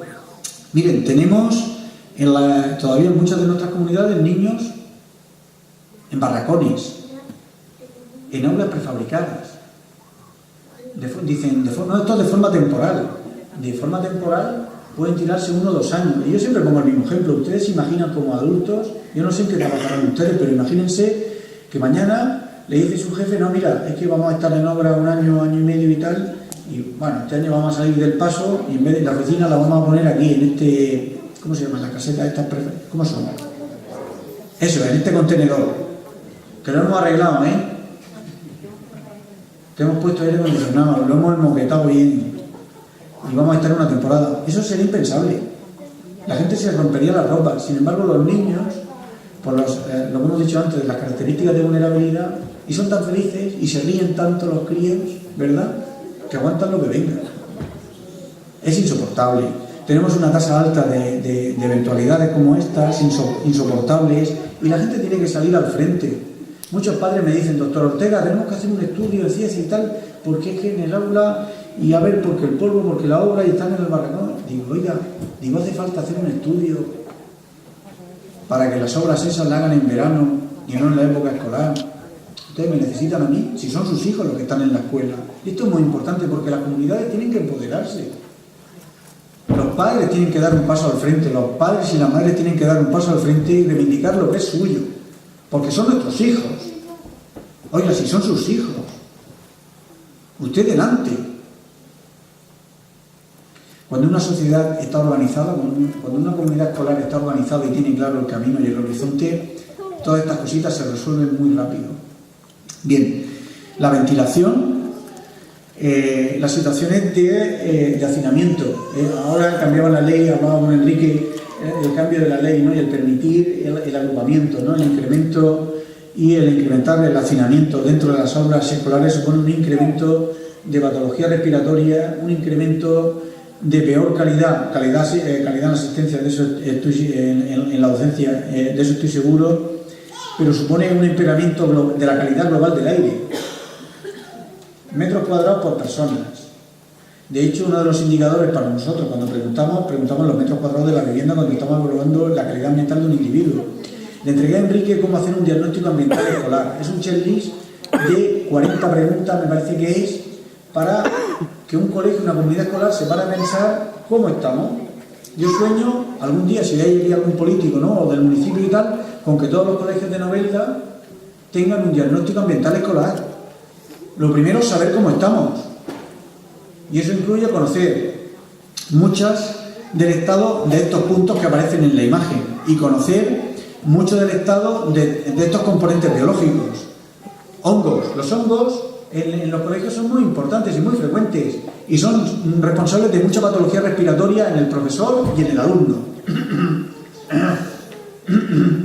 Las manchas de humedad que hay en muchos de nuestros colegios en determinadas épocas del año es la principal exposición a hongos alergénicos que provocan patología respiratoria, toses inexplicables que salen cuando te sales del aula. Manchas de humedad, enfermedades transmitidas por vectores, es decir, estoy hablando de garrapatas y otros insectos, animales venenosos, ratas e insectos peligrosos, otros animales, agua escasa e insegura, es decir, los sistemas de agua que hay en algunos colegios con tantos años que pueden tener cañería de lo que me digan, de plomo o incluso de otros materiales. Violencia escolar, la contaminación publicitaria, el tabaco y el alcohol, la protección frente a los contaminantes físicos, el ruido en las aulas. Miren, tenemos colegios situados cerca de autovías y autopistas, soportando unos niveles de presión sonora que no lo soportaría ningún adulto. Y le ponemos vallas, intentamos mitigar el impacto, pero es muy importante que las comunidades se paren porque el ruido interfiere muchísimo con la calidad docente, interfiere con los resultados. El calor y los fríos extremos, esto que les voy a contar. El radon, la radiación ultravioleta y líneas de alta tensión. Tenemos colegios situados o pasando por encima de ellos columnas de 300.000 voltios. O el radon o la radiación ultravioleta, por lo que les comentaba. Contaminantes del aire exterior, tráfico, el transporte escolar. La principal exposición a compuestos, a partículas diésel, ya saben que es el transporte escolar. Que ustedes se paren a pensar, yo les invito a que se paren a pensar en el transporte escolar que utilizan. ¿Cuántos años tiene el autobús? ¿Qué combustible utilizan? ¿Cuántas horas pasan los niños dentro? ¿Qué revisiones pasan? Claro, porque yo quiero el mejor transporte escolar para nuestros hijos. Quiero un transporte, prefiero que vayan andando al cole. Y eso hablaremos ahora. Prefiero que vayan andando al cole para que tengan menos grasa, menos obesidad y sean más felices. Pero el transporte escolar debería ser libre de partículas diésel ya. Transporte escolar ecológico, 100%. El primer autobús ecológico, ese tiene que ser para el transporte escolar. El uso de pesticidas en las escuelas, los amiantos uralistas, las pinturas que se utilizan, los productos de limpieza que pararse a pensar, la comunidad escolar mostrar interés por los productos que se utilizan, porque luego están los críos allí, por debajo del metro de altura, y chupándolo todo. Residuos y productos peligrosos, partículas diésel que decía.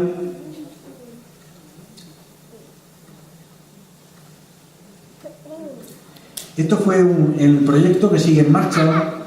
Es un proyecto que hicimos con los jesuitas. Empezamos con los jesuitas en Valencia y luego el Colegio San Jorge en Murcia. Es un proyecto, se lo voy a contar solo las imágenes. Empezamos con el tabaco. Y este es un ejemplo. Miren, nosotros empezamos de la siguiente manera, Enrique. Yo digo, es un proyecto de la escuela, no el nuestro. Porque todas las comunidades tienen, ¿cómo se llama? Salud de la escuela, salud en la escuela. Pero miren, eso en mi modestia experiencia, los programas suponen más agenda y más carga de trabajo para todos los docentes. Necesitamos buenas prácticas y necesitamos, el docente es una persona que está habitualmente muy cargada de trabajo, bastante tiene con todo lo que lleva, y lo primero para impulsar un proyecto de salud ambiental escolar, lo primero es formarse un poco, no mucho, y que la comunidad escolar muestre algo de interés. Y algo de interés supone que los colectivos de padres y los colectivos docentes dedican un interlocutor. Tiene que haber un interlocutor, un responsable del proyecto de salud ambiental escolar en la escuela.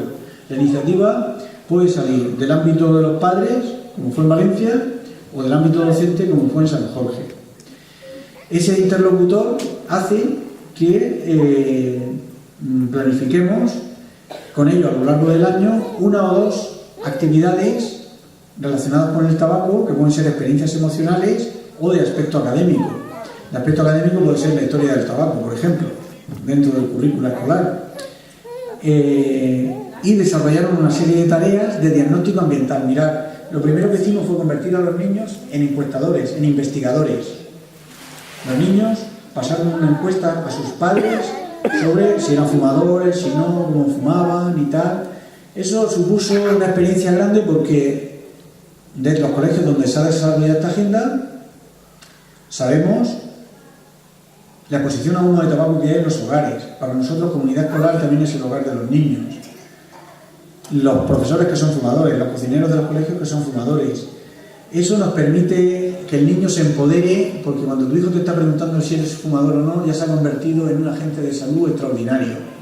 Eso nos permitió, y a la comunidad docente, desarrollar una serie de publicaciones y trabajos que llevó Gloria Ortega, que era la profesora, por sus colectivos y sus cosas de profesores que vosotros tenéis, y empoderar a la comunidad. Hoy esos colegios, el San Jorge tiene la tasa de tabaquismo más bajas en nuestra comunidad.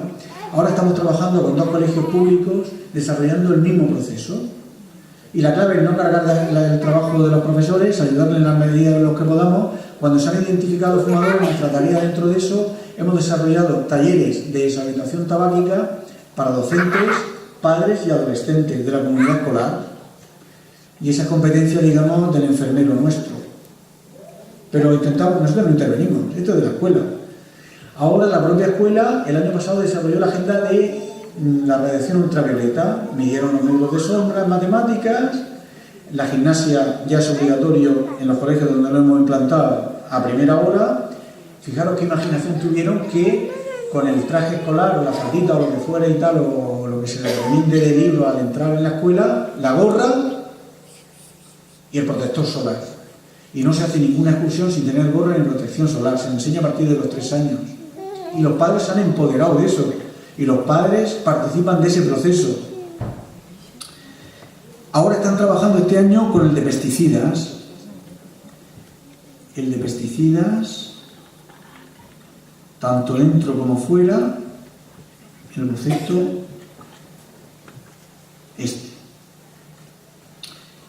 Contaminantes químicos en la escuela, porque no solamente es continente y contenido, es decir, en la escuela los padres, la asociación de padres ha preguntado al municipio correspondiente con qué fumigan las aulas y los padres han dicho, uy, permetrinas, uy, clorpirifos, pero los padres informados, sustancias neurotóxicas con tales efectos, y ellos están cuestionando ahora y están negociando que en sus colegios a lo mejor no hace falta fumigar cada 3 meses. Uno de ellos está planteando una vez al año, el otro está cuestionándose si es necesario.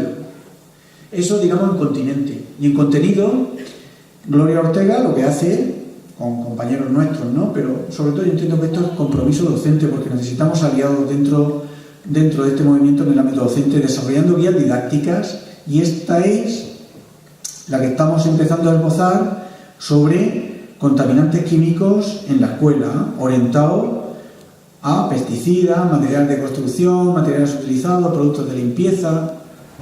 Continente y contenido van a ir de la mano, Enrique. La guía de acción ambiental escolar se va a desarrollar en continente, con los padres sobre todo, porque ellos es el valor más importante, y en contenido el equipo docente va a ser fundamental. Y yo sueño con que Novelda y nuestras comunidades desarrollen una guía de acción ambiental escolar en el que cojan tabaco, continente y contenido.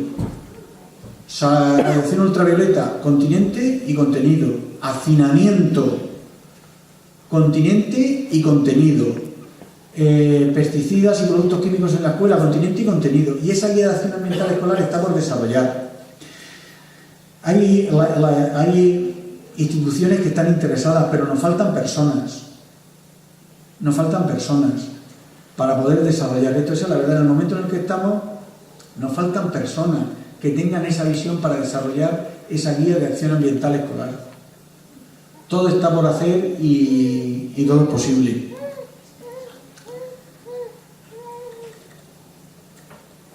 Lo voy a dejar aquí, me parece, ¿verdad? Madre mía, se nos ha ido el santo al cielo. Vaya un pasote que le he pegado. Y me van a disculpar, Enrique, es que tenías que haberme cortado. Quieren hacer, vamos a hacer un tónico de preguntas, ¿no? Me van a perdonar, de verdad. Si lo sé, me cortó antes.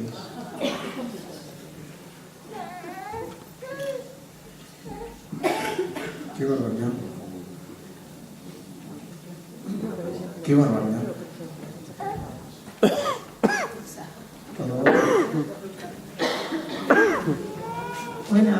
Buenas tardes. Buenas tardes. No sé si es una pregunta, pero es una sensación, una emoción. Una emoción, ahora un sentimiento más bien. Que sea buena. Que después de escuchar esto, pues casi que te da miedo llevar a los niños a la escuela. ¿No? Entonces, yendo más allá de lo que ha planteado, ¿podría comentar algo concreto que mejore la situación de las escuelas? Si es que hay alguna que se ha planteado superar todas estas dificultades medioambientales, porque claro, en muchas casas casi que vivimos también eso, la humedad, el ruido del vecino, que el niño está por el suelo y no te da tiempo a limpiar y recoge todo. O sea que en casa creo que también están expuestos a eso. Entonces, es tan grave esa situación. Hay que... Cuando dice tan grave... Claro, hay que alarmarse mucho, podemos hacer algo los padres y ya desde a nivel estructural no se puede cambiar. Claro, porque nos vamos a poner una situación de tanto peligro, ¿cómo podemos...? Sí. De tanto riesgo se refiere. Riesgo. Claro. Sí, vivimos en un mundo en riesgo. Y ustedes, todos nosotros tenemos que despertar en esas 40 horas que pasan nuestros hijos. Es que usted en su casa elige lo que quiera o no en su casa, ¿no? Y probablemente a medida que se vaya informando mejor, probablemente tenga capacidad para elegir, por lo menos en más libertad, ¿no? Yo digo que la información es clave. Sin embargo, en la escuela, en esas 40 horas a la semana, tenemos que pararnos a pensar, ¿qué cosas concretas podemos hacer? Muchas, claro, muchas. Mire, yo sueño con un colegio en el cual, en el perímetro del colegio, y que incluye las aceras, no se fume. Yo sueño con eso. Ya le estoy diciendo bastante. Mire, yo sueño con colegios en los cuales nuestros hijos no tengan que respirar partículas de amianto y asbesto por las uralitas. Yo sueño con un colegio en el que nuestros hijos e hijas puedan ir andando al cole. Yo sueño con un colegio en el que los comedores escolares, ¿saben?, estén llenos de productos, muchos vegetales, frutas, verduras y legumbres, a ser posible ecológicas. Fíjese si podemos hacer cosas. La Comunidad Valenciana y la Comunidad de Murcia son uno de los productores más importantes en nuestra nación de productos ecológicos. La mayoría de ellos se van a los países donde los valoran. Fíjese si sería una oportunidad extraordinaria en nuestros comedores escolares de introducir esos alimentos. Yo empezaría por descargarme de la página web cómo tratar los piojos sin necesidad de fumigar las cabezas. Tampoco es tanto. Yo empezaría por cuestionarme y coger la juica esa que le pasé a Enrique y pasearme por el colegio y hacer un checklist de riesgos. He visto colegios en los cuales el aula de informática estaba pegada a la caldera de diésel, de calefacción, y los niños trabajando en informática con esa fragancia que dejan los motores diésel de la calefacción. ¿Entiende? Entonces, mire, alarmarse, usted puede alarmarse lo que quiera. Preocuparse, tenemos motivos. Lo que ocurre es que la salud, amiga, la valoramos cuando la perdemos. Pero no antes. Y le aseguro que muchas de las exposiciones relacionadas con enfermedades que van a aparecer después, la mayoría de los cánceres de piel que van a aparecer en los próximos 35 años, se han escrito en el periodo escolar. Entonces, ¿qué podemos hacer? Pues si en el colegio de sus hijos, pregúntese primero los árboles que hay, las sombras. Pregúntese a qué hora hace gimnasia su hijo. Y le aseguro que todas las cosas que he dicho aquí en estos 3-5 minutos son perfectamente factibles. Y no hay que volver loco ni ponerse pata arriba a la ciudad para conseguirlas. Son cosas pequeñas y muy importantes. No creo que la gente se alarme. Ojalá se alarmara. Ojalá. Hola, buenas tardes. Yo soy maestra de infantil y, a ver, encuentro en los espacios de las aulas de infantil de 3 a 6 años, resulta que me gustaría que me explicaras un poco mejor cuando hay un exceso de aforo escolar o un hacinamiento. Tú has dicho hacinamiento. Hay una legislación concreta que te dice que son 2 metros cuadrados por aula. Cuando esto no se cumple y de momento tienes niños que están con 1 metro y poco por aula, ¿qué riesgos hay ahí? Mira, las situaciones de cuando hay mayor presión humana, voy a decirlo así, más hacinamiento en las aulas, supone un incremento de riesgo biológico, por supuesto, riesgos biológicos. Riesgos biológicos son bacterias, infecciones. Y riesgos químicos porque, se lo vuelvo a repetir, muchos compuestos químicos se van a concentrar por debajo del metro de altura y cuanto más niños haya, el nivel de exposición va a ser mayor. Es que es fundamental. Y esto va vinculado a la ventilación, es decir, es como un efecto mariposa. Es decir, más hacinamiento, menos ventilación. Menos ventilación, más hacinamiento, más exposición al cóctel químico y biológico. Y esos son desde conjuntivitis, faringitis, enfermedades respiratorias, bronquitis, toses y en el futuro más enfermedades crónicas, claro, sin duda. Y también, por ejemplo, las cuestiones de que las aulas de infantil en un principio estaban diseñadas con que fueran espacios amplios, luminosos, con ventilación, acceso directo a los patios. Hay colegios a lo mejor que no cumplen todo esto. ¿Y qué riesgos conlleva, por ejemplo, tener las ventanas más pequeñas de la cuenta? El riesgo de ventilación, fundamentalmente, el que me está diciendo, un problema de ventilación, se lo vuelvo a repetir. Disminuir la ventilación, ¿qué es lo que ha ocurrido en los colegios, en muchos colegios?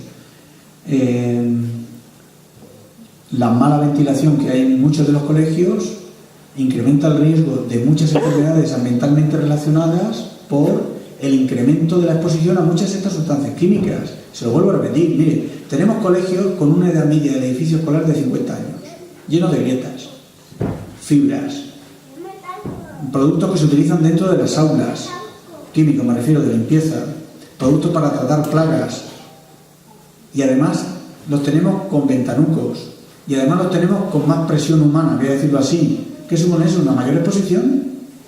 Menos ventilación, mayor nivel de exposición. Mayor nivel de exposición a compuestos orgánicos volátiles, formaldehído, por ejemplo, ¿no? Que está en relación con muchos de los productos que ustedes tienen en las aulas, de sus maderas y de las formicas y de los materiales que ustedes tienen en sus aulas. Formaldehído en la infancia son tumores en la vida adulta. Es que tienen que pensar que son 40 horas a la semana.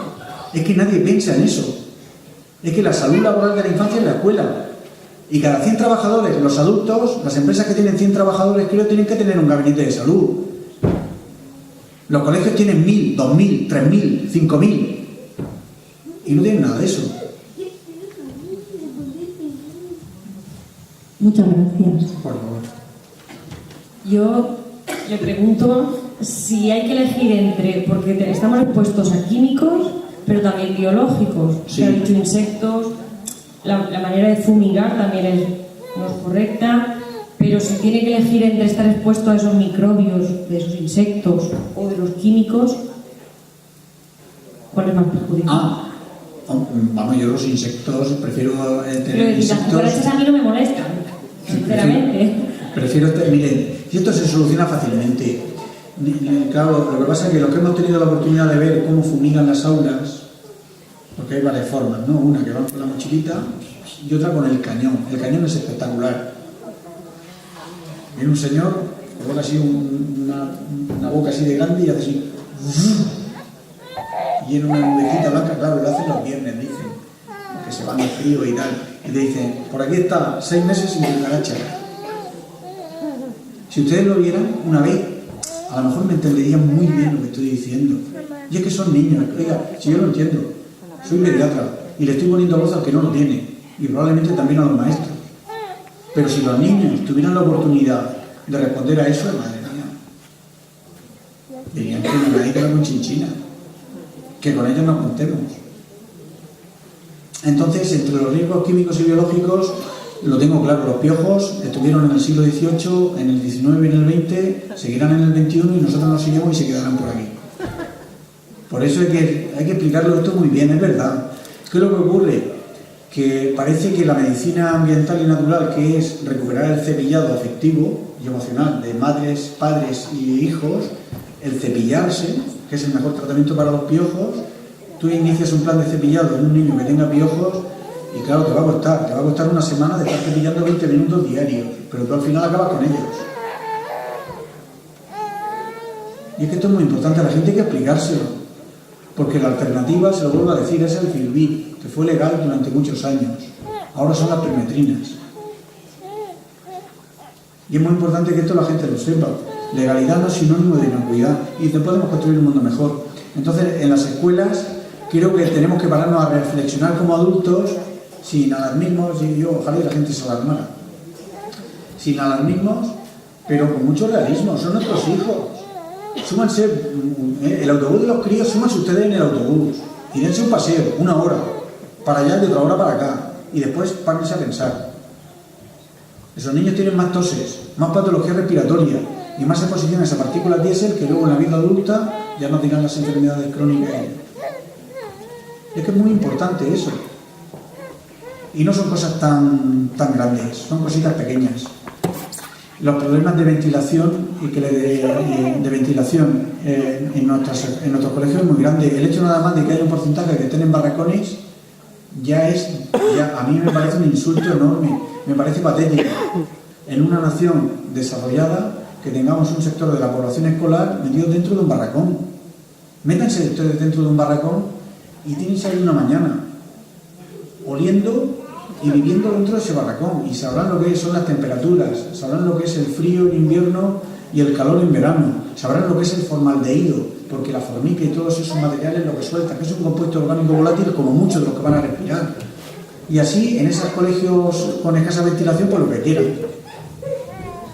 En muchas ocasiones, que realmente con quien te encuentras es con la administración, la que no promueve estas prácticas buenas. Sí. Porque, por ejemplo, aquí ahora este curso empezamos el día 3 de septiembre, las aulas no tienen aire acondicionado y el 3 de septiembre 31 grados en el aula. Eso yo digo, el que lo ha decidido, en su despacho había aire acondicionado. Estoy seguro. No había estado en las aulas de los niños. Claro. Por eso es muy importante decir, los materiales que le pasa a Enrique, que la comunidad escolar se apodere de ellos y que se para a pensar. Este debería ser el inicio, siempre hay un antes y un después. Y yo le digo a mis compañeros y colaboradores que voy con un saco de semillas. Yo voy tirando semillas. Unas germinan, otras no. Otras tardan un poco, pero este viaje a Novelda yo viviré como un milagro que la comunidad escolar, la comunidad de Lampa, las asociaciones de padres y madres empiecen a cuestionarse si podemos hacerlo mejor. Y las autoridades, mira, mucha gente, y esto es mi magnífica experiencia con las injusticias ambientales, muchas veces nos quedamos mirando hacia arriba, las autoridades. Mira, si tiene que venir, no sé si es consellero o consellera, si tiene que venir el consellero o consellera de la Comunidad Valenciana, ¿no?, a arreglar la situación de los colegios aquí, o en mi comunidad, o si tiene que venir el consellero o consellera, o el ministro o ministra y tal, esperemos sentados. La clave es empoderar a la sociedad. Si los padres y madres tienen claro cuál es la calidad del aire que tienen que respirar sus hijos en las aulas, porque donde hay mejor calidad del aire hay más productividad y mejores notas, donde si los padres tienen claro cuál es el transporte que quieren para sus hijos, cómo quieren combatir la obesidad y qué tipo de alimentación quieren en las aulas, en sus colegios para sus hijos, cuando los padres lo tienen claro, no hay quien los pare. Otra cosa, que es lo que suele ocurrir, miren, a mi consulta han venido muchos colectivos ciudadanos expresando preocupación por distintos tóxicos ambientales.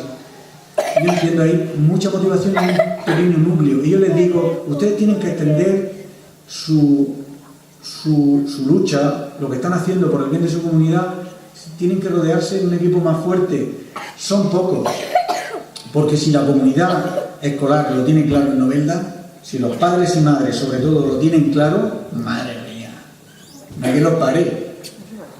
No hay que los pare, porque son sus hijos los que están soportando 31 grados de temperatura. Y eso es lo que hay que hacer. Muchas veces nos quedamos mirando a las instituciones, esperando del alcalde o de la alcaldesa o del consejero que nos resuelva el problema. Nos lo va a resolver si nosotros lo tenemos claro. Porque además él, como tú decías, tiene el aparato ese de aire acondicionado seguro. No tiene ese problema. Hay otra cosa que estamos viviendo, que son las injusticias ambientales de la distribución escolar. Ustedes creen que se distribuye al azar. Las escuelas que soportan más hacinamiento, las escuelas que soportan más tóxicos de calidad del aire, de tóxicos ambientales, esas no se distribuyen al azar. Esas se distribuyen en zonas más pobres y vulnerables, donde tienen menos recursos, donde la sociedad está menos organizada. Es que saben muy bien con quién combate. Las industrias molestas, tóxicas y peligrosas no se distribuyen al azar, se distribuyen donde hay menos resistencia, habitualmente en las zonas más desfavorecidas, con una tasa de paro más alta, con colectivos ciudadanos menos organizados. Cuando la ciudadanía está organizada, madre mía, lo que puede hacer por mejorar la calidad ambiental en los colegios, pero muchísimo. Por eso lo que hay que hacer es empoderar a la sociedad. Y el alcalde o alcaldesa o consejeros y demás harán lo que la sociedad quiera. Además, miren, les voy a decir una cosa. A los colectivos ciudadanos que estén trabajando por la mejora de la calidad ambiental en las aulas, les auguro que tienen que notar muchas resistencias. Pues cuanto más resistencias noten, es el motivo para seguir. Van en la buena dirección. Tienen que seguir. Porque lo que están haciendo y proponiendo es bueno para los niños y niñas. No se desanimen. Miren, una de las cosas que juegan muchas de las instituciones y cargos para tomar medidas que mejoren la calidad ambiental en los colegios, juegan con el cansancio de las personas, con el agotamiento. Yo digo que la salud ambiental escolar para las asociaciones de padres y madres es una carrera de fondo. Necesitamos corredores de fondo. Y los padres y madres y la comunidad escolar en su conjunto tienen que estimular la inteligencia fina para saber lo que es bueno y mejor para los hijos e hijas. Y a por ello, claro que sí. Todo es posible. Todo es posible. Y recursos hay a mansalva. Que pregunten con todo eso que ha pasado. Sí. Una pregunta, Juan Antonio. Lo que estás diciendo es volver al colegio de barrio. Claro, de toda la vida. El cercano, el próximo, el que hace comunidad, en el que distribuye los alumnos en función de las necesidades. Claro, Enrique. Y eso va a venir de la mano, esa necesidad sentida va a venir de la mano de la conciencia de los pueblos. La creciente conciencia social de los padres y madres y del pueblo de Novelda en lo que tenga que ser el futuro, en la escuela, eso es fundamental. El recuperar la escuela como ese entorno agradable, ese espacio de aprendizaje, el amor de los pueblos. Yo, cuando visito algún pueblo, me gusta ver dónde están las escuelas. Y cuando uno ve dónde están las escuelas y cómo se distribuye la comunidad escolar, empieza a tomar conciencia de la fuerza de ese pueblo. Cuando los colegios están en el corazón de los pueblos, en las zonas más históricas, en las zonas con más afecto, es un pueblo que está muy preocupado por su comunidad escolar, pero cuando empieza a haber colegios en zonas de avenidas o ramblas, muy alejados de la vida de los pueblos, me preocupa, porque es un símbolo indirecto de que esa comunidad escolar es débil. Tenemos que recuperar la escuela como un entorno cercano, como un gesto. Probablemente eso vaya paralelo a recuperar la familia y a recuperar el entorno del hogar, a recuperar esos 4 combustibles,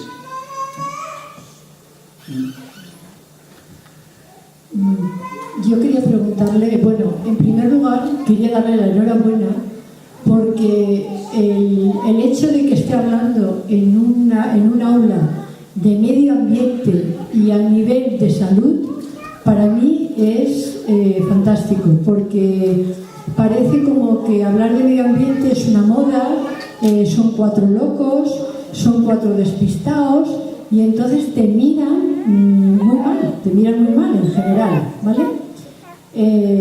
Para mí la enhorabuena, porque ojalá los médicos tuvieran tan claro qué causa la enfermedad y por qué y cómo tienen que orientar a la gente. A mí me encantaría conocer médicos en Novelda como usted. Llegarán, claro. Esa es la primera.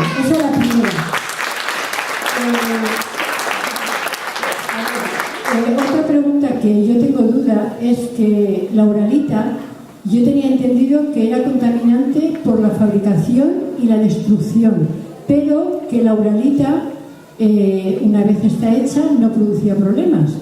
Quería saber si eso es así o no, porque muchas veces lo comentas. Mire, claro que sí, una pregunta muy importante porque hay muchos colegios con uralita. La uralita, el que no lo sepa, es un residuo tóxico muy peligroso que requiere unas empresas capacitadas y preparadas para retirarlo. No cualquiera puede retirar el amianto de cualquier instalación. Claro, sabemos que con el tiempo se deteriora y hace fibras, porque sí, por los propios fenómenos meteorológicos. También sabemos que una mala manipulación, ruptura, quebrancia, etcétera, ¿no? de lo que son las fibras de amianto, se sobrepone alrededor. El consenso general es, como decía que mejor no tocarlo, ¿no? Porque sabes que si lo tocas lo que va a hacer es incrementar la presencia de esas fibras en el medio cercano. En un distrito escolar que se plantee este riesgo, me parece sensato analizar muy bien dónde está, qué edad tiene ese amianto, qué características tiene y qué situación está. Porque no tocarlo, pero si está agrietado, roto y demás, pues habrá que cuestionarse muchas cosas y probablemente igual que se gasta uno dinero para quitar de una empresa de adultos, sea pública o privada, me da igual, que vengan y te lo quiten en condiciones, pues probablemente en la época de descanso escolar a lo mejor tiene que venir una empresa preparada con la capacidad de gestión de ese producto para intervenir y quitarlo. No sé si me explica bien o no.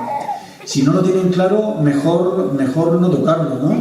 Mejor no tocarlo porque lo que van a hacer es agrietarlo, subirse, partirlo y sobreexponer a las personas. El amianto nos requiere el riesgo, que no es pequeño, el mesotelioma y el cáncer de pulmón, con un periodo de latencia de unos 20 o 30 años. Es decir, yo estoy convencido que muchos mesoteliomas que va a haber en el futuro se han expuesto en la etapa escolar. Lo que ocurre es que no vamos a fijaros bien, 30 años. A ver quién le pone nombre a eso. ¿Me están siguiendo? Entonces el consejo, que se lo cuestione, y que como comunidad escolar empiecen a preguntarse en su colegio, ¿hay uralita o no? ¿Cómo está? Y empiecen a informarse y probablemente igual llegan hasta la conclusión que en el verano va a estar ventajoso el que el ayuntamiento, quien tenga que hacerlo, contrate una empresa igual que hacen en astilleros públicos y en otras empresas donde hay fuerte exposición a estas sustancias y lo retiran. Claro. Lo que sí hay que hacer es que si se retira hay que hacerlo en empresas especializadas. ¿Me explica bien o no? Bueno, además de eso, ya cedo la palabra, quería comentarle a la sala en general que esto no es de extrañar, que no debemos extrañarnos, esto es un problema que se ve día a día en la población, en la salud de la población. Todo el mundo conoce un vecino, un amigo, un familiar que tiene un problema gordo. Entonces, ¿de qué nos estamos extrañando? Y por otra parte, que hay colegios, por ejemplo en Cataluña, en Galicia, hay colegios que ya tienen menús ecológicos. Entonces, si allí lo están haciendo, será por algo. Entonces, solo nos falta ponernos en movimiento en estas zonas. Claro. Hace unos días hablaba con un productor agrícola importante de nuestra región y él me decía, no, por favor, Juan Antonio, esto no lo digas. Y él decía que para ganar lo que gana en 200 hectáreas de tierra ecológica necesita cultivar 1.500 de la agricultura esa que utilizan tantos productos químicos. O sea, él gana mucho más dinero produciendo ecológico, porque además lo vende al extranjero, produciendo ecológico que produciendo la agricultura esta industrial. Y es hacia donde vamos. Si le queda futuro a la agricultura en nuestras regiones, es pasar por la agricultura ecológica, porque no podemos competir en volumen con Marruecos ni con Turquía ni esos países.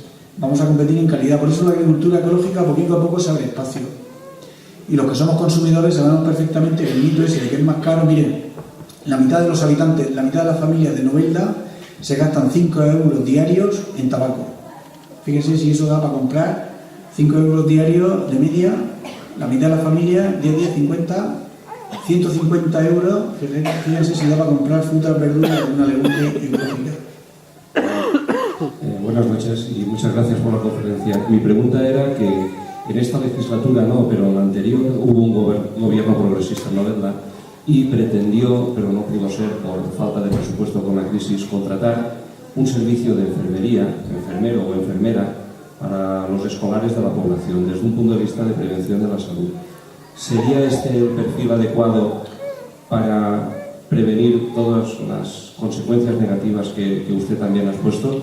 ¿Enfermero, enfermera o qué tipo de profesional o profesionales podrían llevar a cabo este control? Gracias. El enfermero o enfermera que se ha contemplado, ¿no?, en el marco, voy a decir, legal, ¿no?, de incorporar enfermero a la comunidad escolar, es un profesional ideal. De hecho, el que desarrolla esta agenda en estos colegios es un enfermero que trabaja conmigo. Claro, fíjense, en las noticias sale el enfermero para hacer la reanimación cardiopulmonar. Hay colegios que son cardiosaludables, se gastan 6.000 euros o 10.000 euros en tener un aparato de estos de desfibrilador de estos, y igual y cada colegio lo tiene y se han gastado en Novelda 60.000 euros o 100.000 euros para que lo tengan todos los colegios. Fíjense, con 100.000 euros lo que daría para crear entornos saludables y cultura general y prevenir mucho más daño. Porque sabemos que, claro, parece que uno se queda tranquilo, ¿no?, teniendo el aparato ese ahí, pero luego hay que saber utilizarlo y demás y tal. Lo que tiene uno algo de experiencia en esto, sé que es mucho más eficiente invertir esos 100.000 euros en personas y en agendas de entornos saludables que en cardioaparatos. Bien, es el enfermero. ¿Qué es lo que ocurre? Que hay que formarlo, porque yo el enfermero en la escuela no lo veo solo poniendo tiritas. ¿Qué va? Si ese es el error. Lo veo desarrollando una agenda como la que estamos planteando aquí. ¿Qué no lo veis? Que la salud no es la tirita, no es salvar la vida hoy, si eso sí, pero no, es mucho más. Y es ahí donde ustedes, los padres y madres, tienen que incidir. El enfermero es un profesional ideal, pero hay que formarlo y capacitarlo. Nosotros brindamos la oportunidad, si alguno está interesado en conocernos, el que puedan tener unas estancias cortas. Tenemos distintos tipos de estancias, desde 3 semanas, 11 semanas o un año, o que vayan a visitarnos un día y que vean cómo trabajamos, que les puede venir muy bien. Estoy convencido que habrá enfermeros en las escuelas y será una buena inversión en salud y en educación. Muchas gracias. Yo únicamente quería plantear un poco que a veces no recapacitamos y pensamos mucho en el tema de los materiales de los juguetes, de los dulces y salados que cada vez son más abundantes en la vida de los niños. Y una muy puntual duda que tengo cuando han mencionado las gorras y protector solar, que he leído en algunas ocasiones que los protectores solares hay que tener también mucho cuidado porque algunos llevan elementos que pueden provocar también daño en el ser humano. Sí. La historia de la protección solar, de las cremas de protección solar es importante, pero mirad, el cáncer de piel es un cáncer muy frecuente, es muy frecuente. Y sin necesidad, es decir, yo puedo entender, ella está preocupada, sensibilizada, probablemente no fume, y lleve control de peso, haga ejercicio físico como un producto ecológico y se está cuestionando si utilizar las cremas o no. Me parece muy sensato, es una pregunta muy buena. Mirad, yo me conformo con que los niños lleven gorro y pamela a las crías o algo que les cubra la cabeza, ropa de protección solar y que quitemos a los críos de las 11 y las 5 de la tarde, esas horas de máxima exposición solar. Yo con eso ya doy un salto de alegría enorme sin necesidad de pasar a las cremas. Hay cremas que no utilizan filtros químicos que son disruptores hormonales, hay otras cremas que son de metales, son más suntuosas, digamos que tapan más, pero no son tan versátiles como las que llevan las fenonas estas que se utilizan. Pero yo creo que la clave fundamental es, lo primero, sombrero, eliminar las horas de máxima exposición solar, con eso me parece más que suficiente, y si alguna persona se va a exponer y tal, creo que es conveniente utilizar una crema de protección solar, ¿sabes?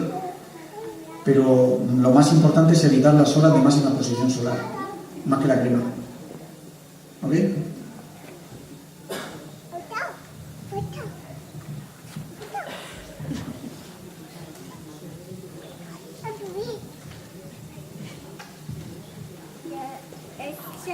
¿Hay alguna pregunta más? En esta imagen, Enrique, aparecen sustancias de calidad del aire interior relacionadas con todo lo que pueda ser pérdida de ventilación o menor ventilación o hacinamiento. Y es una lista que lo pasé en el capítulo ese del libro, que está a vuestra disposición. Tenéis mucho por hacer, pero yo creo que es un reto apasionante, y en lugar de mirar hacia los que nos gobiernan, lo que hay que mirar es lo que de verdad importa, que son los niños y niñas. Y mirándolos a ellos, empezar a cuestionarse si podemos hacerlo mejor. Y a lo mejor podemos hacerlo. Bueno. Muchas gracias, perdonad, de verdad, me he enrollado, me he enrollado.